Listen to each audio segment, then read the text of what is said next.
Getting rid of unforgiveness and bitterness is very, very, very simple. But just because something is simple doesn't mean it's easy. For example, staying on budget is simple. Make sure that your outgo doesn't exceed your income. Simple, but not easy. Want to stay healthy? Very simple. Eat the right food, get plenty of sleep, and exercise regularly. Simple, but definitely not easy. You want to be spiritually fit? Read the word every day, morning and night if you can.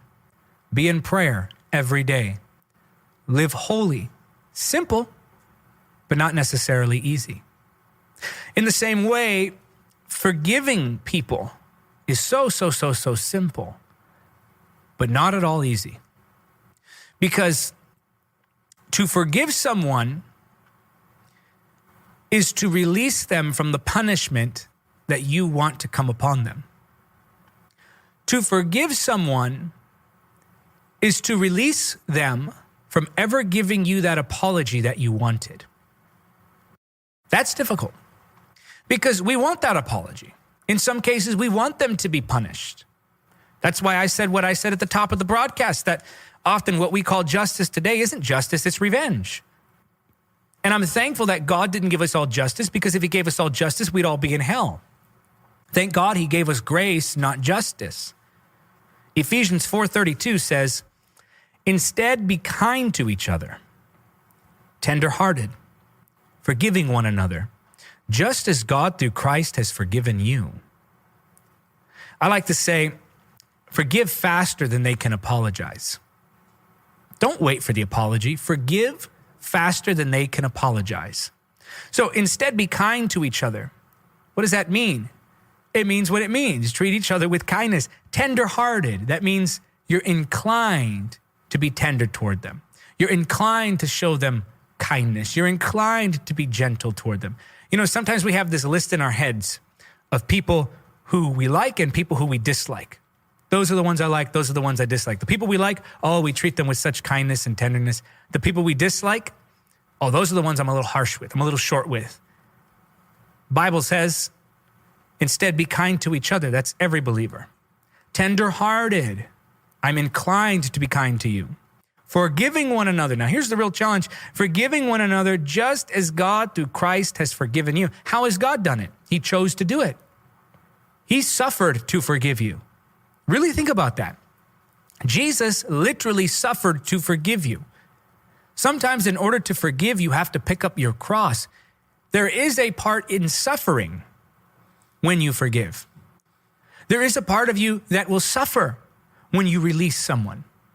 Sometimes there is suffering in forgiveness. Father, forgive them, for they know not what they do.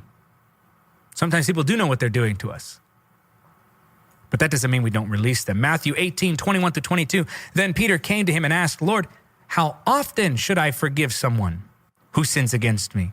7 times? Verse 22. No, not 7 times, Jesus replied, but 70 times 7. 70 times 7. Why? What does that mean? That means if somebody sins against you 7 times, you forgive them even more. 70 times 7. That means you forgive them multiple times for each offense. You forgive them multiple times for each offense. Do you realize that it's not always the offense that causes us to be hurt? Because sometimes we get hurt, the person offends us, we forgive them, we move on, and then the memory of what they did to us reoffends us. This is so deep because many of us miss this truth. This is why Jesus talked about multiple points of forgiveness when someone offends you. Because sometimes you forgive them not for what they did, but for the memory of what they did. 70 times 7. Sometimes the memory will reoffend you. And I think we mistake the memory of offense for suffering with unforgiveness, because we say, well, I did forgive them. How come it keeps popping back up again? Because the memory is still there. And you're going to have to choose every day to forgive them for what they did, for what they didn't do, for what they said, for failing to meet your expectations. Whatever it was, you have to forgive them. There are no exceptions to this. Hear me now, please. There are no exceptions. Forgiving just as God through Christ has forgiven you. How has God forgiven us? He's forgiven us completely. There's nothing we've done that he won't forgive. You must be the same way. You say, but they did this. But this was so horrible. But you don't know that. Doesn't matter. And I know that may sound insensitive. That's not my goal, but it truly doesn't matter.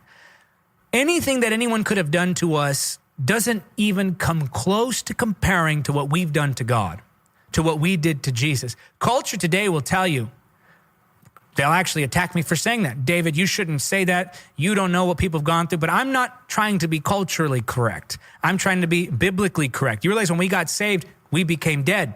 How can you offend a dead man? You can't. We must forgive no matter what it was. You are not the exception to that rule. What they did to you is not the exception. I know this is harsh, but some of us need to hear this. Because we've excused our unforgiveness, thinking that because what they did to us was so bad that somehow we're released from this command. No matter what they did, you need to forgive them. Period. And that's very clear in the scripture. Now, having said that, you must understand that forgiveness is a choice, not an emotion, because the memory will reoffend you. Every day you may remember it several times throughout the day, and you have to choose to, instead of dwelling on it, instead of holding on to it, instead of hoping that they pay, instead of speaking evil against them, instead of seeking revenge, you just choose to, Lord, I release this to you. And sometimes it's as simple as that prayer. You may still feel from it. You may still have some hurt from it, but in choosing to respond to the issue, instead of just letting it fester within you, you avoid the bondage of bitterness. And I thank God that he's given us a way out, which is his grace. Let God forgive them through you. Let God forgive them through you. Come on. Release those individuals. Release those people. Let God forgive them through you. Forgive faster than they can apologize. We must choose to do this. And I want to really hammer this point in because, again, that memory will keep coming up. And you may have to choose every time that memory pops up to choose to forgive them again. And then again, and then again, and then again, and then again. And guess what? As time goes on, though it's always simple, as time goes on, it will get easier and easier and easier and easier.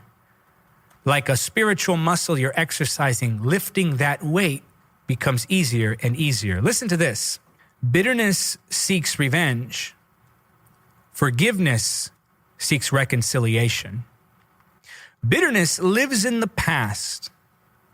Forgiveness frees you to dream about the future. Bitterness says, because they owe me. Forgiveness says, because I owe God. Wow. Bitterness pushes guilt. Forgiveness lifts burdens. Bitterness seeks to prove a point. Forgiveness lets it go. Bitterness accuses. Forgiveness covers.